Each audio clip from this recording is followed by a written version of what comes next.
সংঘাত আর অবরোধের দ্বিমুখী চাপে দুলছে ইরানের অর্থনীতি।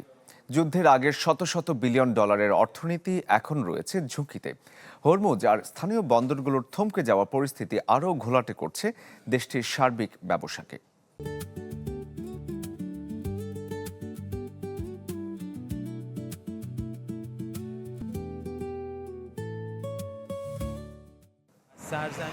এপ্রিল যুদ্ধবিরতির মধ্য দিয়ে বড় লড়াই থেমে থাকলেও যুক্তরাষ্ট্রের সঙ্গে অচল অবস্থায় রয়ে গেছে, যার প্রভাব পড়েছে জ্বালানি খাতেও। ট্রাম্প প্রশাসনের কঠোর অবরোধে তেল রপ্তানি মারাত্মকভাবে কমেছে।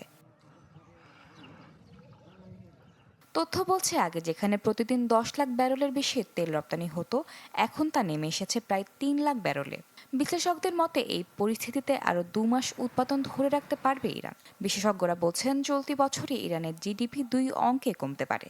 গত বছর 70% মূল্য হারানো রিয়াল মুদ্রা সম্প্রতি সময়ে আরও 15% কমেছে। যুদ্ধ শুরুর আগে ইরানের মূল্যস্ফীতি ছিল প্রায় 48%, যা যুদ্ধ শুরুর পর এসে দাঁড়ায় 65%।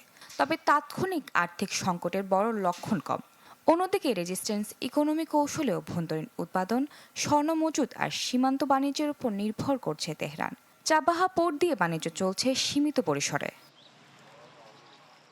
তবে বাস্তব চিত্র, ব্যবসায়ীদের বিক্রি কমেছে 40% পর্যন্ত। কাজ কমে গেছে বিভিন্ন খাতে। বিশেষজ্ঞদের মতে, নিষেধাজ্ঞা না উঠলে 400 বিলিয়ন ডলারের অর্থনীতি নেমে যেতে পারে আরও নিচে। সার্বিক বিশ্লেষণ বলছে, সমঝোতায় এখন ইরানের অর্থনীতি সবচেয়ে বড় প্রয়োজন। Desk report, channel 24।